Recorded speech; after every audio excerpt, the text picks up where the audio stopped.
Hi, everyone. Matthew DeSantis here with NYRA Bets, and welcome to this episode of Capping the Card, focused on the Fairgrounds Saturday card highlighted by the Lecomte Stakes, which is a Kentucky Derby prep race. We're going to be going through all 12 races on the card with my top pick and top value play.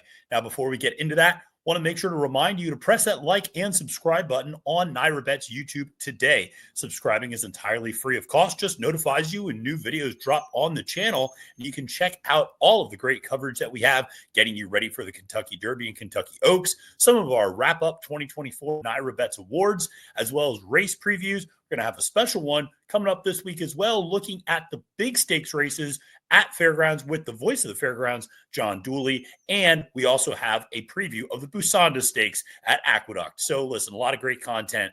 Now let's talk about today and capping the card and going through all 12 races on Saturday's Lecomte Day card. Fairgrounds, when they have these Derby prep races, 12 races, 14 races, 15 races. It'll be a big day for Louisiana Stakes, for the Louisiana Derby later this year. But listen, Lecomte Day is going to be a lot of fun. You got the Silverbulletday. You got a couple of nice turf sprints. So a lot of exciting races on the card for sure. Premise of this show is pretty straightforward. I'm going to give you my top pick and my top value play for every single race on the card. So let's dive into it and get to Lecomte Day. And a lot of great Louisiana bred races to kick things off on the undercard. Race one, $60,000 allowance for 4-year-olds and up, going 6 furlongs on the dirt. And this one is a race that is kind of interesting because it's an N2L for Louisiana bred. So non-winners of 2 lifetime. And you have a few horses coming out of maiden victories. And generally speaking, I like to go with horses that have gotten that maiden under their belt and maybe have gotten 1 or 2 races against winners. And that is exactly what we see with my top choice here. Give me a second, 4-1 on the morning line. And this one has 3 career starts, 1 in debut against Maiden Special Weight Company down at Evangeline Downs, then goes to the bench from May to November, comes back in November at Fairgrounds, runs at this level, really doesn't do a lot of running that day. And you could tell maybe needed one off the bench, comes back next time out, shows a lot better early speed, and just fades to second a little bit late and has a runner-up finish. But now this is a 3rd time back in the form cycle. You'd expect that Beyer speed figure to move forward. You expect this horse that's shown good speed, but also shown the ability to rate in debut. So the horse has a couple of options in that regard. And I just think you're getting pretty decent value on a horse that is essentially, second or third choice on the board, going to try to beat the favorite in this particular case, which is a horse, the number 7, Kenmore West, 3-1. This one just broke the maiden last time out over a muddy sealed track. And while that horse has progressively gotten better, it's also first time against winners. And so I'm willing to take a little bit of a shot. Like I said, give me a second, I think, provide some interesting opportunities here. Like I said, 3rd back in the form cycle, has shown to be very competitive at this level last time out. I think can get the job done. Now, if you're looking for a little bit of value, and admittedly, this is probably my lowest value play in terms of my, shortest price value play of the entire card. But the number 6, Louisiana Wildlife, at 5-1 for Shane Wilson with Mitchell Merle aboard. This one I think is a little bit interesting. Very similar dynamics to Give Me a Second. Wins in debut at Fairgrounds this time. Actually beats Kenmore West, who's your morning line favorite. Then steps up against winners. And I think this is why I'm a little skeptical of a horse like Kenmore West, which is, here's a horse that beat Kenmore West, stepped up against winners the first time, and took a little bit of a step backwards. Finished 4th that day, was kind of well beaten by 7 lengths. Lost to a horse like Give Me a Second, as well as Angelic Knight. But now we're 3rd back. We got a Star Guitar sire, which is always a legendary Louisiana sire down there. And I just think this is a horse that I'd imagine will feel a little bit more acclimated, has good tactical speed, knows how to get out, knows how to break well. And I just think you can take a look at this horse kind of now 3rd race, and I think she's kind of getting back into the flow of things a little bit more, maybe a little bit more acclimated to running against winners with that 1 race under the belt. So, well, no, 5-1, not a huge price. You could look at a horse like maybe Springtown that's 6-1 for Steve Asmussen. The thing is, that horse runs a lot better on turf than on dirt. And I just think, then you look at a horse like Razor Crest at 5-1. That was a horse that took 8 tries to break its maiden and finally did so down against maiden, claiming 10,000 competition last time out. Now his second back from a layoff, so maybe that horse just needed a little bit of time away from the track, and getting back to sprinting is what this horse does best. But there wasn't a lot of big value opportunity that I didn't think in this particular race. Well, let's go to race number 2 on the card, which is the first of many maiden special weight races on the undercard. I believe there are 4 maiden special weight races in total on Saturday at Fairgrounds, all of which are in the first 7 or 8 races. Race 2, though, $60,000 maiden special weight for 3-year-old fillies going 6 furlongs on the dirt. And again, we are looking at state-bred, Louisiana-bred fillies. I'm going to go to a horse whose name I think is quite clever. The Rain Is Gone. Why do I think that name is clever? Because the sire is clearly now. And the Rain Is Gone. I do like that. So this is one for Steve Asmussen that I thought ran pretty well in debut at this level with Jose Ortiz aboard. Ended up finishing second that day to Incognito Burrito. And that was a horse that, aside from having a pretty cool name, I think is actually a pretty decent horse. And it's important to point out the Rain Is Gone actually went off as your 3-2 favorite. Sat a little bit at mid-pack, had a little bit of jostling around at the start, but made a nice move, passed some horses, showed the sort of maturity that you'd like to see out of those first-time starters, and just didn't get the job done in terms of fun coming in second, but just had a little too much work to do. I think second time now, this is a horse that's gotten a very educational debut effort under her belt. Now Asmussen goes to the very traditional maintenance work on January 8th to get this one ready. Jose Ortiz aboard. Those two together have Fairgrounds this year, been winning at a 33% clip with 30 starts. So a lot of success there with Ortiz and Steve Asmussen. So I just think this one's a pretty hard one to get around as my top choice at 4-1. Now, in terms of a value play, I do really like the number 4, Rosalba the Wicked, 6-1 for Albert Stahl Jr. And with Erica Murray aboard. This one I think is interesting because you really look, and this one has, the dam's got some nice horses. I mean, neither won in debut. They both hit the board in debut, though, against Maiden Special Weight Company. And both of the half siblings are multiple-time winners and are pretty consistent horses that have made around $100,000 each running in Louisiana-bred races, which is not a bad earning to have at this level. Stahl is pretty good with first starts and knows how to get horses ready off the bench, knows how to get horses ready in debut. A couple of nice gate works. I thought that 48-4 gate work back on December 7th was particularly noteworthy. And Rosalba the Wicked at 6-1, I thought presented a little bit of interesting value. Again, this was a race where, you could look at a horse like the number 7, Woozy Max, for Sam David Jr., I should say, with Mario Pedroza Jr. aboard. The dam has had 6 raced foals and none have won in debut, so that one didn't give me a ton of confidence. A lot of other big prices here. You could look, there's the Practical Joke Baby, Khalil, number 9 horse at 6-1. But again, you're not really getting great value there for a trainer who doesn't really get them ready first time out. And some of the works haven't really been eye-popping to this point. So listen, I think it's an interesting race. I'm fading the favorite in this particular spot, the number 10 CC Short Drive at 7-2. Part of the reason for that, this horse made its debut in a stakes race, finished third that day, actually, but by a pretty good distance, by over 9 lengths. I'm also a little worried the horses starting on the far outside, young horses, inexperienced horses, they tend to break out towards open space. You put them on the far outside post, there's a chance this one loses ground early, breaking out a little bit. So, like I said, Rosalba the Wicked, getting Lasix, obviously, for the first time in debut, and just going to take a little bit of a shot with this one with Albert Stahl Jr. As the trainer. Now let's go to race number 3, which is a $60,000 allowance for 4-year-olds and up, going a mile on the turf. And listen, a tough race. And there's a couple of ways you could go. You could look at a horse like Sandpipes.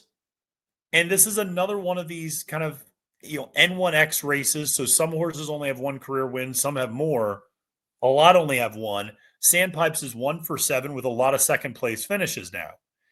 And, was the only victory this horse had was actually placed first via disqualification. So it's never crossed the finish line first.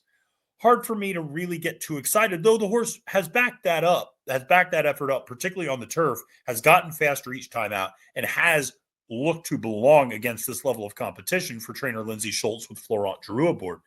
That said, at 3-1, still a little bit of a short price.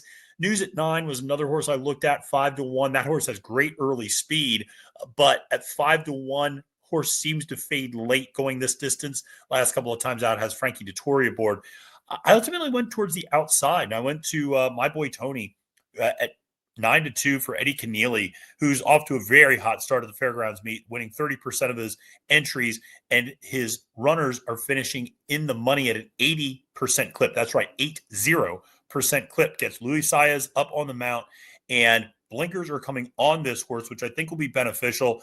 This one can pass horses, just needs to finish maybe a little bit stronger. Louis, a very strong finisher. I was also cutting back to a mile, which I think it's an interesting dynamic to put the blinkers on and cut the horse back, because cutting the horse back, horse might not have quite as good a speed as some of these horses that are milers or who are stretching out from 5.5 or 6, but you put the blinkers on, suddenly this horse, I'd imagine, is going to be part of the early pace scenario, or at least, I shouldn't say part of the early pace, but should be at least in a tracking position during the early stages of the race. And to be able to get up there and get a little bit closer and make sure that the horse doesn't have too much to do coming for home. So I do like this horse quite a bit. It's going to have to work out the trip from the far outside post, no doubt about it. But I think if any jockey can do it, it's going to be Luis Saez. The blinkers on, I think, helps, adds a little bit of immediacy to the gate. Hopefully they can cross and clear, get no more really than maybe the 2 or 3 path going into that first turn, and then take it from there. But this is one that's been grading a little bit better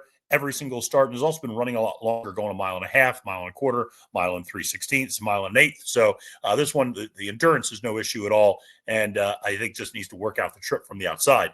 Now, in terms of value play, I'll give you a bomb that listen, probably is more of an underneath play than a horse to include in your vertical or your horizontal wagers, your early pick fives, but maybe throw one downfield. And that's the number 3, Devil's Got a Cause for Dallas Stewart. Always like Dallas Stewart horses. And I got a couple more that I like of his today, especially in those Louisiana bred races.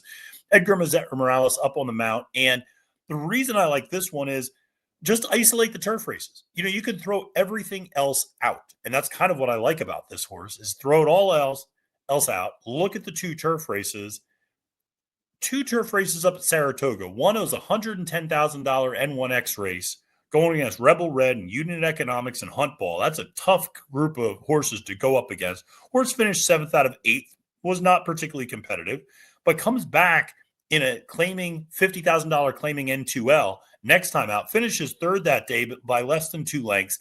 I think if you just isolate those 2 efforts, compare it on the buyer speed figures, I think there's a lot to like there. This horse is now 2nd back from a little bit of a layoff. Last time out, got bumped early and lost the rider, and was able to, didn't really do much running, obviously, after that, or not a lot of serious running, at least.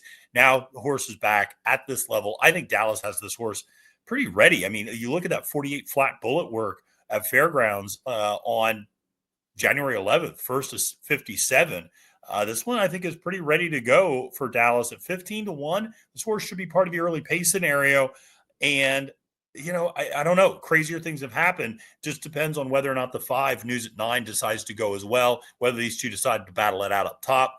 But this one can be a little bit of a one-paced runner, so probably does need to get up on the lead, but has that inside position on News at 9 going into that first turn. So should be interesting to see. But I thought at 15-1, a really good price you couldn't ignore. Well, let's head to race number 4 on the card, a $60,000 maiden special weight for 3-year-old fillies going a mile on the dirt. And a couple of horses that really struck my attention in this race. One was the number 5, Margie's Intention. And this one's for Brendan Walsh, Declan Cannon aboard. And I like this horse quite a bit. This horse I thought ran pretty well in debut, finished 4th that day, didn't necessarily have the easiest trip, and was able to kind of get past a couple of horses. The race has come back relatively strong with Powdered Sugar, the winner of that race, coming back to win next time out. So I thought that was promising. And you see a horse like Mooney Pie really be kind of stuck on the outside. The other reason I kind of have gone against Mooney Pie, who is your morning line favorite at 7-2 for Sam David Jr., James Graham aboard, this horse is a deep, deep closer who also seems to have a lot of trouble out of the gate. And breaking from that 11 post, trouble out of the gate, deep closer. It's just this a horse that just strikes me as one that's always going to come up just short and is going to be a little bit frustrating as a top pick.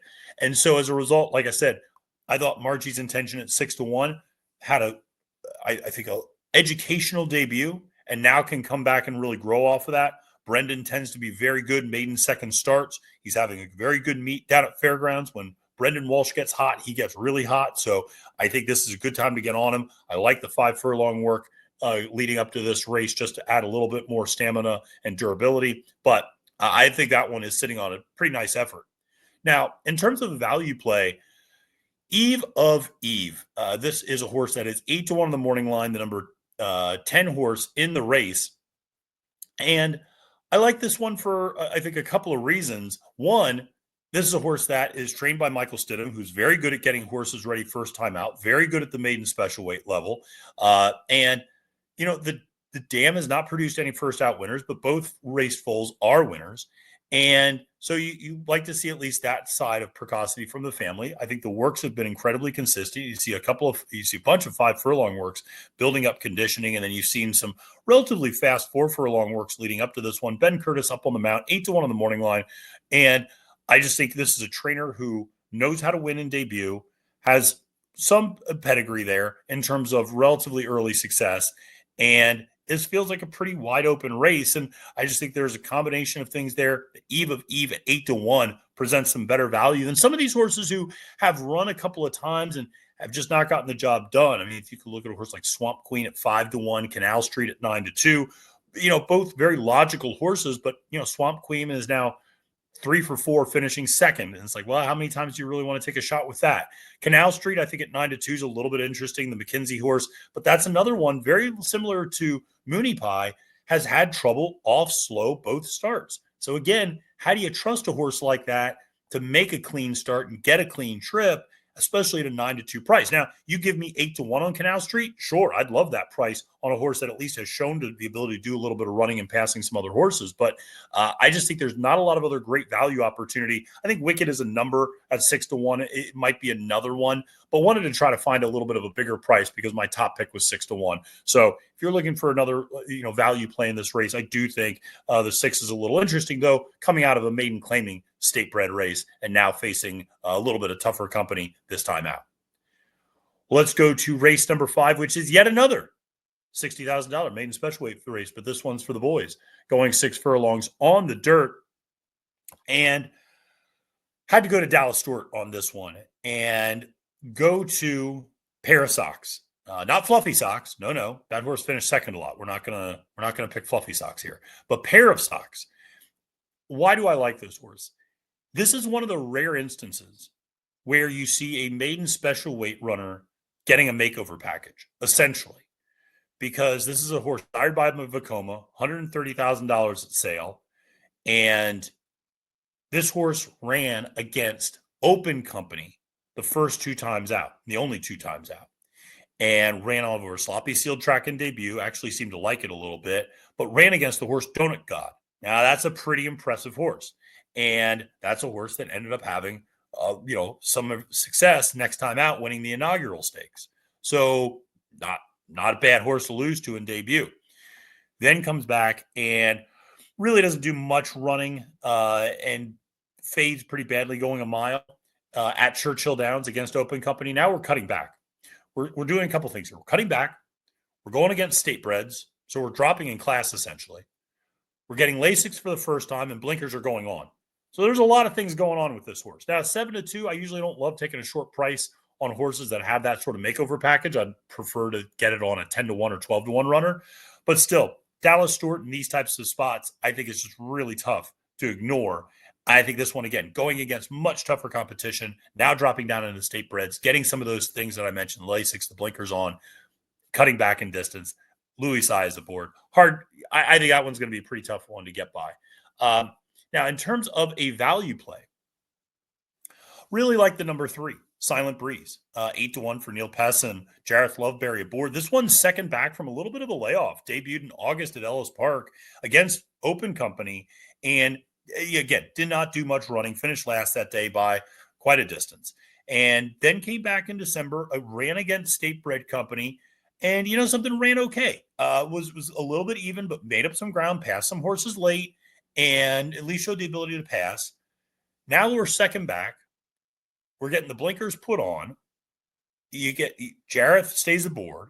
And I just think there's some things to like here at 8-1. This is a horse that I would expect to take another step forward. The 48 buyer speed figure, no, doesn't compare to the 63 that Parasox ran in debut. But honestly, Parasox followed that up with a 45. So, some of these buyers in this race are, in the low 50s, something along those lines. Well, here's a horse that ran, 48 last time out, has every opportunity to move forward, maybe run a 60, 65 buyer. If that happens, this horse absolutely puts itself in contention to win. So I think 8-1 Silent Breeze really provides a lot of nice value opportunity. Like I said, the blinkers are coming on. Expect this horse to be a little bit more forward, second back. And I just think this is one that makes a little bit of sense for this particular price. All right, well, let's go to the first of many stakes races on the card, number 6, which is the Duncan F. Kenner Stakes, going 5.5 furlongs on the turf. And I know, folks, I know I'm going to hear it from my friend Chase Sessions, but I'm fading no balls. I know everybody's favorite gelding, trained by Larry Ravelli. I still have got to go another way.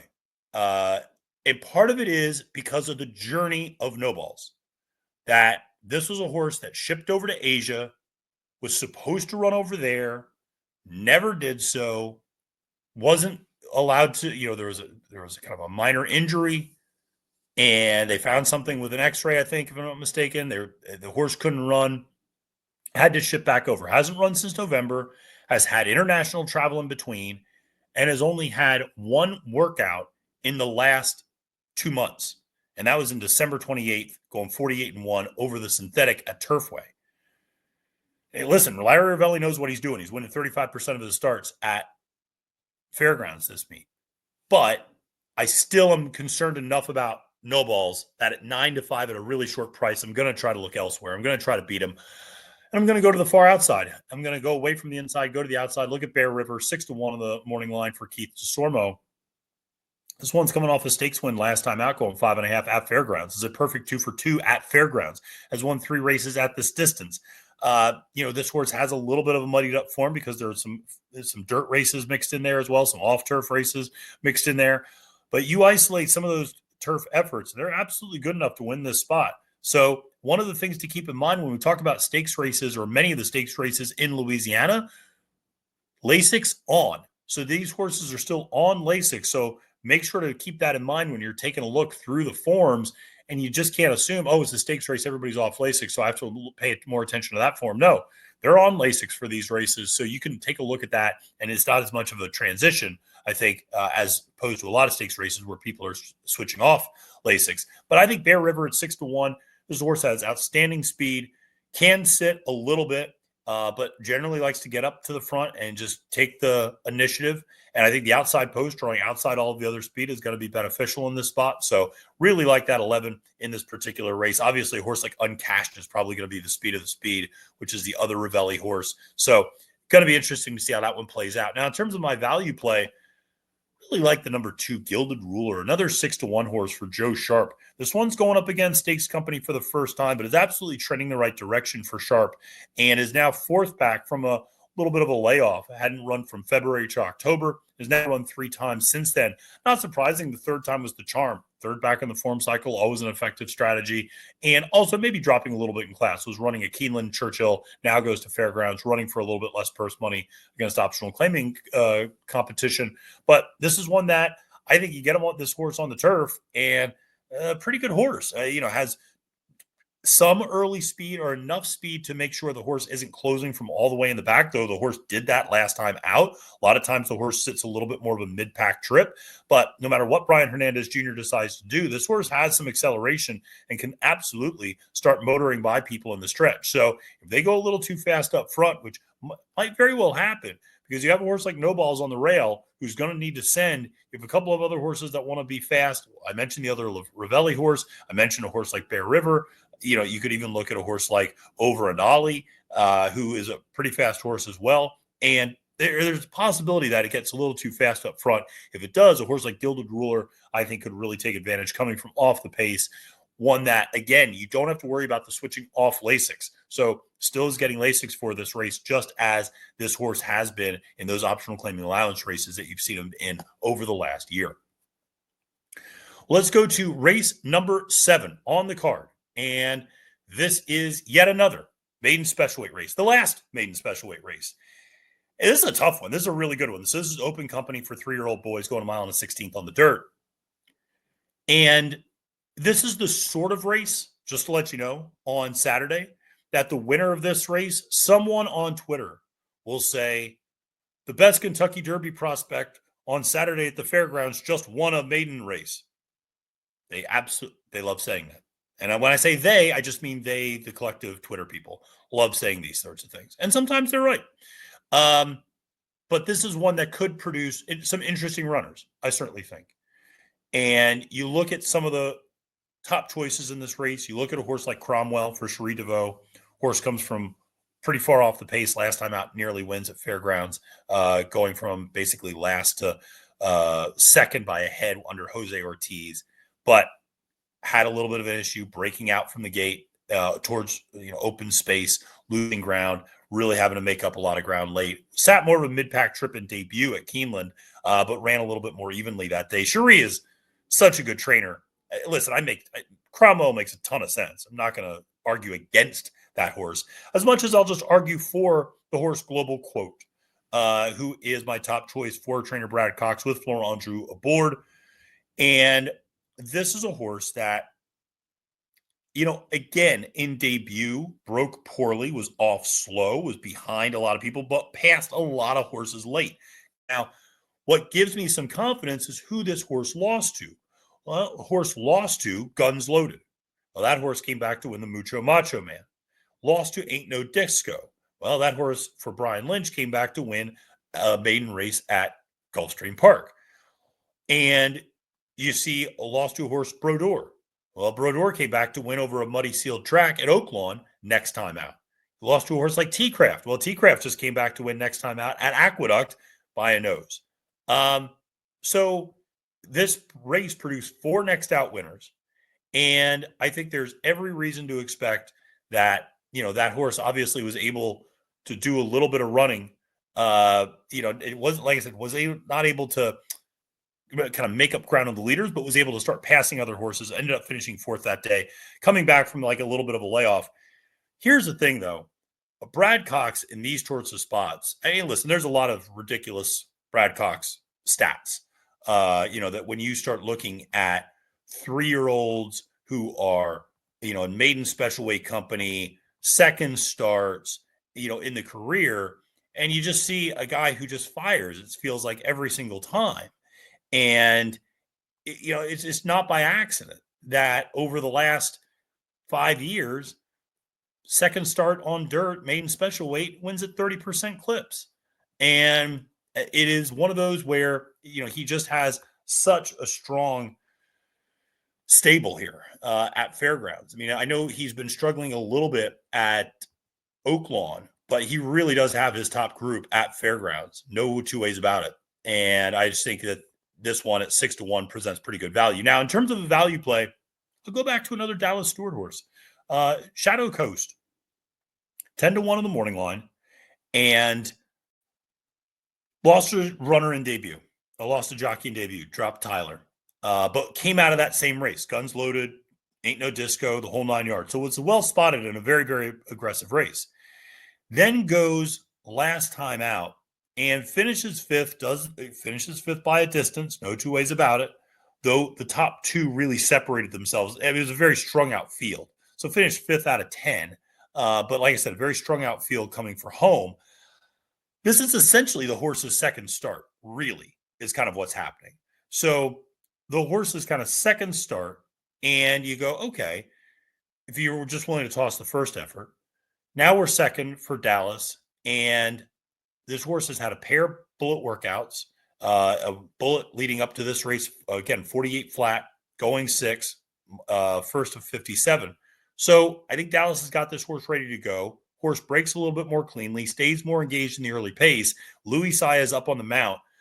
Second time with Lecomte, 10-1 on the morning line. I think this horse just provides interesting value in this race. I mean, this horse is, you could look at Kenny McPeek's horse. I think you could make the same argument coming out of the same last race, actually, with Colby Hernandez aboard. That horse is 12-1.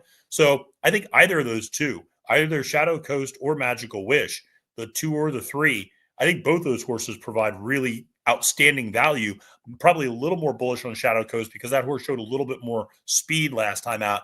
Now you add the bullet in. I think this horse could really be much more prominent in the early stages of the race. So excited for that one. But if you have another horse like Yinzer at 9-2 for Steve Asmussen with Frankie Dettori aboard, that looks like a pretty serious horse with the blinkers coming on. So it's a nice race. It's a very nice race. It feels like a very spready race in a lot of ways. Well, let's hit the late pick 5, which is all stakes. And we'll start it off with the Marie G. Krantz Stakes, going a mile on a 16 on the turf. And for this one, I am going to go to the number 3, Stir Crazy, for Mike Maker, and get Joel Rosario aboard. This horse gets the job done last time out at Fairgrounds against Stakes Company, beats a lot of the same competition. And what I like about this horse is versatility. Good closing kick, which is what you always like to see with a Joel Rosario horse, but also has some early speed and has the ability to at least sit a mid-pack trip. Doesn't need to be all the way in the rear. Doesn't need to have, be up in the front. So can sit a few different types of trips. Always seems to make a run, even when the horse comes up a little bit short. I think this one, has looked pretty nice since coming back from a really brief freshening. If you scratch the Kentucky Downs effort, I think those last 3 efforts are all really good. I mean, the only time off the board was a 4th by less than 2 lengths in the Grade 3 Cardinals. So going a mile and an 1/8. So I think this horse at 5-1, again, presents good value. Very consistent runner the last several times out. I like this one. Now, in terms of the value play, Austere, Brendan Walsh, Declan Cannon. This one is second back from a pretty significant layoff. Hadn't run from April until November. Comes back in November against optional claiming 50. Gets the job done, getting Lasix for the first time. Now gets to maintain and keep Lasix aboard. This is a horse that won a stakes race at Kentucky Downs in 2023. Actually finished 5th in the Breeders' Cup Juvenile Fillies Turf. And ran in the Grade 2 Appalachian again. Horses like, No Fox Given and Dancing in Dixie and Buku. And so, it's run against some nice horses. And again, seems to be back healthy. Ran a career best buyer speed figure off a 6-month layoff. That to me is very promising. And I just, like I said, trust Brendan Walsh this time of year on turf horses. So I think 10-1 on Austere makes a lot of sense. And interesting horse that I think has the opportunity to move forward. I should say a horse like Way to Be Marie for Rob Atras with Florent Drew aboard. That one's cross-entered, so we'll see if this one ends up running, but I definitely like that horse quite a bit as well. I think that horse you could scratch the last effort, which was an off-turf race. You look at the others, they all fit, and you could argue the horses run against tougher. So 6-1, I think makes a fair amount of sense for that horse as well with regards to a value play. So I think there's some opportunity there behind Stir Crazy at 5-1, Way to Be Marie at 6-1, and then Austere at 10-1. I think those horses have some real chances to make this race a little bit more profitable. Now let's go to the Kentucky Oaks Prep race, which is, of course, the Silver Bullet Day. Going a mile and 70 yards on the dirt. It's Kentucky Oaks Prep race. Like I said, your morning line favorite is the number 3, Simply Joking, at 3-1 for Whit Beckman. This is a Pennsylvania-bred practical joke out of the dam Imply, who is a half-sibling to last year's Jerome Stakes winner. Drum roll, please. This horse won in debut at 6 furlongs, like I said, against stakes competition at Fairgrounds. Now, that said, this horse is facing, a little bit more of a well-meant field this time and is going 2 turns, stretching out. Now, I don't mind the practical joke influence up top on this distance. You get to a mile and a quarter, maybe there are some questions, but I think a mile and 70, a mile and 3, a mile and a 16th, a mile and an 1/8 even. I think practical jokes can run perfectly fine at those distances as long as there's a good pairing there. Simply Joking at 3-1 84 buyer speed figure last time out. Something that Andy Serling, Acacia Clement talk about all the time is fillies will regularly regress off of a big effort in debut because they're really cranked up for that effort. And there's naturally a little bit of letdown next time out. I have a feeling that could happen with Simply Joking. As a result, I really was looking at the two horses to the inside, either Golden Gamble or Chasen. And I don't know who's going to be the better price. Maybe that ultimately determines some of this decision. My top pick was maybe the better price on the morning line, might not be come post time, but that is Chasen, the number one, who is the the half sister, I should say, to Idiomatic, the likely horse of a female older dirt horse this year. Idiomatic, incredibly dominant horse who took some time to mature, but always had talent. This one is a half and sired by Into Mischief. Wins in debut at 7 furlongs. Now Cox immediately steps his horses up and runs this one next start. I'm going to share a stat with you. 64% over the last 5 years, Brad Cox has won 64% of non-graded stakes dirt races with horses making their second start.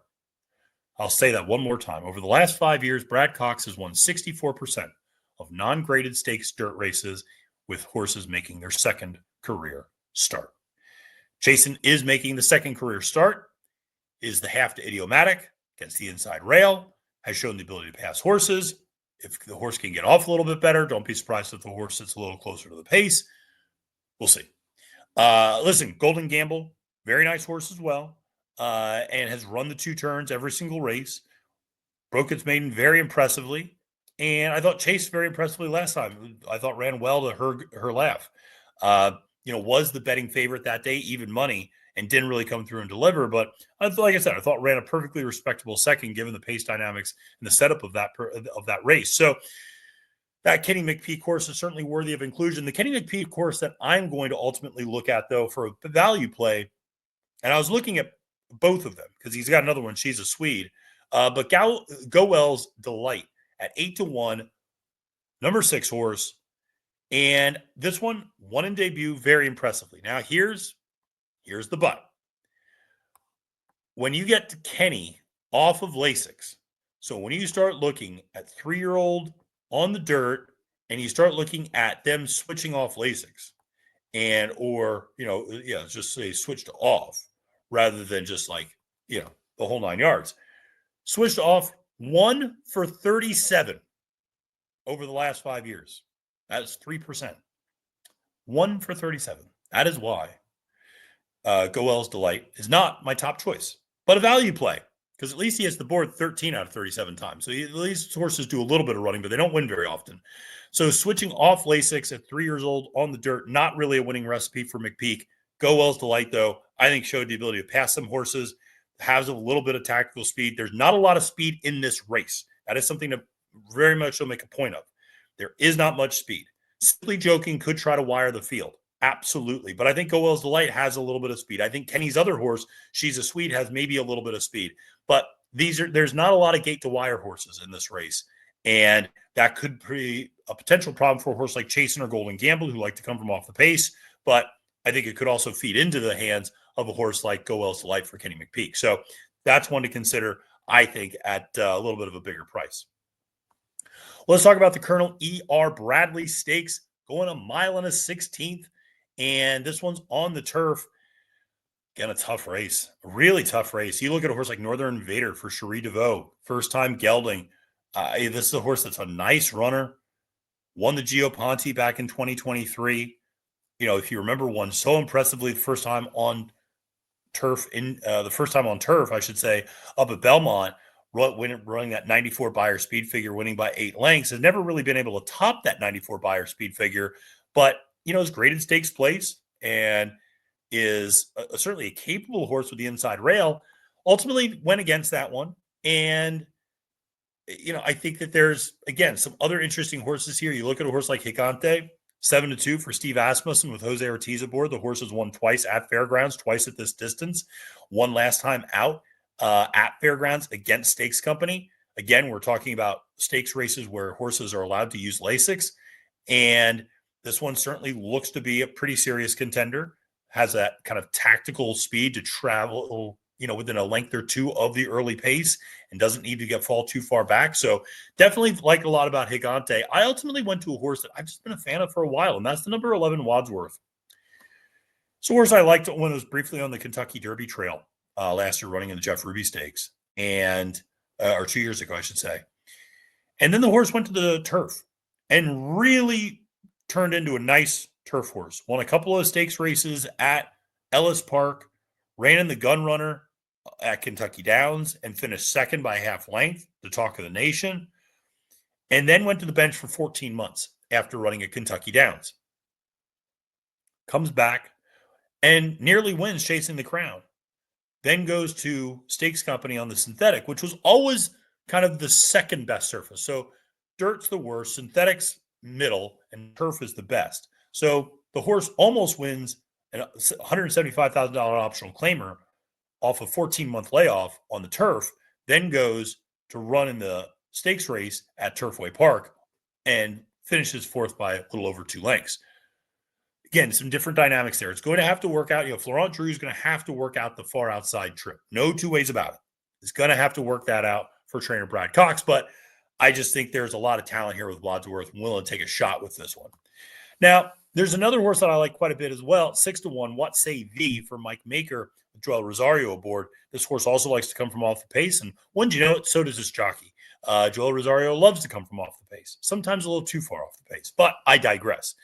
This horse has not run at Fairgrounds before, which is a little bit of a red flag for me. Fairgrounds is a very unique and distinct turf course, so I do worry about that a little bit. But nevertheless, Maker knows what he's doing here. The horse has been at Fairgrounds working out, so should be at least familiar with the settings, etc. This horse ran a really good race last time out. Again, you don't have to worry about looking at those races where the horse switched off Lasix, because that's not going to be an issue here. So really, it's won 3 of the last 4 when you don't look at races without Lasix. So that would scratch out that one Ellis Park race or the Kentucky Downs Preview Turf Cup. So scratch that one out, and the horses won 3 of the last 4, with the only loss being a $50,000 or $500,000 handicap at Kentucky Downs, losing to Goliad. I'm willing to draw a line through that one. So this horse has gotten progressively faster. I think What Say Thee at 6-1 is pretty interesting for Maker, who's always dangerous going long on the turf. Let's go to the final 2 races on the card. These are the 2 graded stakes races. I'll go to the Louisiana Stakes, which is a grade 3, going 1 1/16 on the dirt. My top pick, listen, I got to stay on brand, and that is, of course, the number 5, Skinner. This is a horse I have always liked. My good friend Sarah El Badawi joked with me, about a month ago or so, or I guess now 2 months ago. She's like, "Oh, you know who's back?" I said, "Who?" She goes, "Skinner." I go, "Get out of here." The horse had been off for a year after that native diver and came back, ran second, actually on the undercard of the Breeders' Cup Day, lost a red flag, but then came back last time out in the native diver and got the job done and ran a 95 buyer speed figure, beat horses like Tarantino and Mixto, and, showed the 1 1/8 was no problem. And now we're cutting back a little bit to 1 1/16.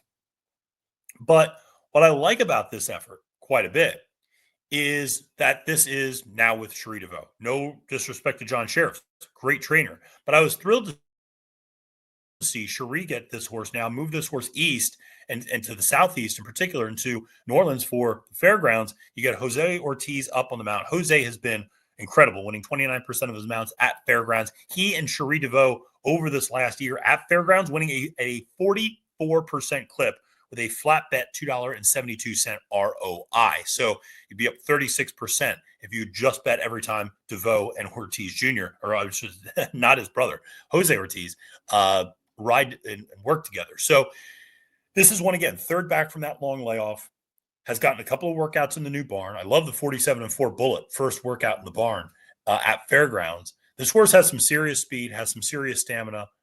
I just think the best is yet to come for Skinner. 9-2, willing to take a shot with that one as my top choice.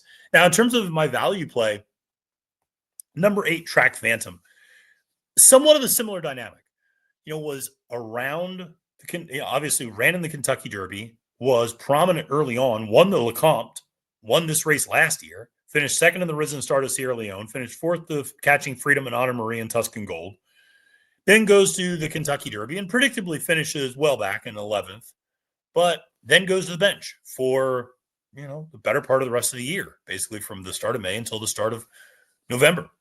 And comes back and finishes second in an optional claimer. And, not bad. Then steps up and runs fourth in the Tenacious behind Saudi Crown, Kinetic, and Warrior Johnny. Well, I'm not going to get too upset about those because at least the horse is showing speed in those races. The fact that Asmussen's bringing this horse back, third back now in the form cycle, keeps this horse against Stakes Company. The Lasix remains on. Brian Hernandez Jr. is up on the mount. And I just think at third time out, you're going to see this horse's best possible form on Saturday. So Track Phantom for me, I thought was a little bit of a value play in this particular race. A horse that has often attracted money, but now is going to be a little bit more value because of the quality of this field and the fact there's just some unknown around a horse like Track Phantom still. Well, let's go to the bailout race, which is the Lecomte Stakes. And folks, it's an exciting one. It's an exciting race. There's going to be a lot of speed. Let me start by saying that. You look at a horse like Innovator on the inside for Dwayne Lucas. First of all, shouts to Dwayne. We got a newly turned 3-year-old that already has 7 races under his belt. Fantastic. Let me read you some of the horses that Innovator has lost to. Now, Innovator is a last out maiden winner. Last out maiden winner. This is who he's lost to. Owen Almighty, Tough Catch, Sandman, Chancellor McPatrick, Barnes. Not bad. Not bad. And has beaten some nice horses during that time. But, wow. I mean, you lose to that easily the toughest competition this horse has faced. Horse has outstanding early speed, shows a bullet on January 8th as well, so expect this one to be very aggressive with Jaime Torres up on the mount. The problem is right next door, Maximum Promise, also a prominent speed horse, will also be flashing some significant speed out of the gate. Now, you get beyond those two, you go to a horse like Magnitude. You look at a horse like Optical. I'm expecting speed from both of them. Magnitude usually is up front, and then Optical can be a little all over the place, but Keith DeSormo adding the blinkers, you would imagine is going to help this horse focus and stay up on the front end. You look at a horse like the number 6, Golden Afternoon. This one is going to, be pretty prominent early as well. And then you get to Tough Catch and Dapper Moon, who both have decent early speed, Disco Time, and Built. Now, we'll stop with Built because that's your morning line favorite. And at 3-1, I get it. He ran a 92 last time out, ran a hole in the wind in the Gun Runner. The thing is, that race, he was able to get an extremely comfortable lead. The race before that, he was able to sit kind of the perfect trip. He's now from the 13 hole. A couple of things are going to happen. One, I don't think he's faster than some of those horses I named. So I don't think he's going to get the same sort of trip that he's gotten the last couple of times out. He could get hung wide. It's going to be a little bit more contentious. It's important to point out that Gun Runner Stakes at Fairgrounds was a whopping 5 horses. So, again, willing to draw a line through that one to some extent in a kind of a negative way in terms of it holding it against him a little bit. The 92 buyer speed figure, is he going to be able to back it up? Listen, he's gone 65, 77, 92. Maybe there's another notch in there for Wayne Catalano and Jareth Loveberry, but I'm kind of betting there's not, and I'm kind of thinking there might be a little bit of a regression. So Built at 3-1, I understand it. I know my good friends over at Trust the Profits, a couple of those guys like Built in this race. I get it. He's very talented, but you got to try to beat a horse like that, I think, considering everything I just mentioned. The horse I ultimately went to was the number 11 Disco Time, who lost, who's yet to lose, I should say, and is undefeated in 2 starts. This one, both those races at Churchill Downs, both those races going 1 turn, now is doing a 2-turn race for the first time and stretching out a little bit for trainer Brad Cox with Florent Giroux up on the mount. And listen, this one just has dominated competition and has really not had any trouble. And I love the versatility. The horse rates in debut, shows the ability to sit off the pace and then blow by everybody. And then last time out against tougher competition, against winners the first time, goes straight to the front, doesn't look back, and has no problem being a nice horse like McKellen for Jose D'Angelo. So I think this horse just has a lot of talent, and I like the dam as well, Disco Chick. I think it is a pretty nice influence underneath. You have that kind of not this time influence for stamina, and then you have Disco Chick, which was a sprinter for speed. I think this horse at 9-2 presents good value in this field, and we'll see what kind of price you end up getting. But I think I'm encouraged by the fact this horse can rate off the pace if necessary, but should be able to cross and clear a fair amount of horses to get over and maybe sit third in the two path or something like that during the early going of the race. I do think the two Dallas Stort runners are interesting, Tough Catch and Dapper Moon. I love these two horses. My good friend and colleague Kaylee Shapiro makes fun of me all the time for loving Dapper Moon, coming out of barely winning an allowance state bred race at about 1-9, but still Tough Catch coming out of winning the Sugar Bowl and stretching out to 2 turns. I don't know how much those complexities want to do 2 turns. So we'll see.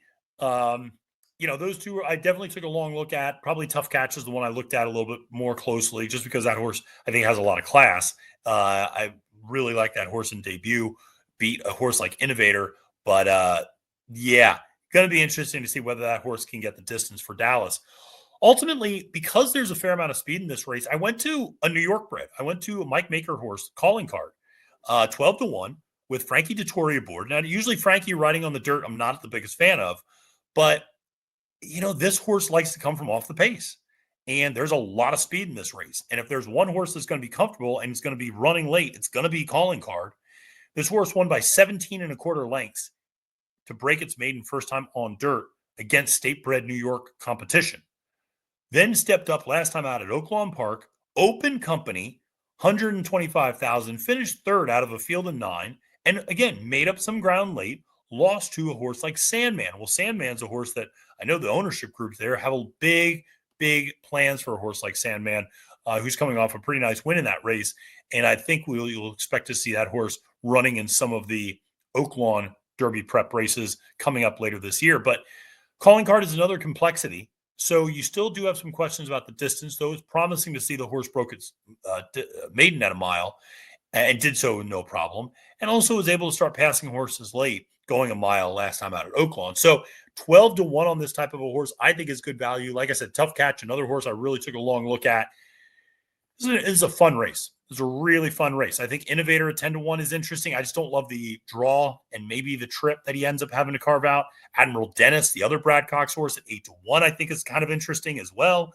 That horse is had a terrible effort in the Gun Runner last time out, and maybe you just toss that effort entirely, but it's been favored in all 3 races. Now you're getting the horse at 8-1, and that horse breaks a little bit better. Is not asked for as much early on. Joel Rosario up on the mount. I don't know. I think Admiral Dennis might have something to say about this too. I know I named about half the field just now going over this one, but a really fun day of racing at Fairgrounds in the Big Easy down at New Orleans. And so that is capping the card, all 12 races, top pick, top value play. Last week we did all right. Last week, I'm trying to remember off the top of my head. I think last week top picks at Aqueduct, $2.32 ROI. Not bad. Up 16%. That's pretty good. And we put together a $20 exacta with my top pick, top value play in the one race. And then we did a $20 double as well. So, hey, we're winning some money on here on capping the card. And hopefully we win some money on Saturday at Fairgrounds. All right, friends. Appreciate you tuning in. Make sure to press that like and subscribe button today, and make sure to check out all of our great content on NYRA Bets. My name is Matthew DeSantis, wishing you a great and profitable day at the races, and reminding you it's now post time.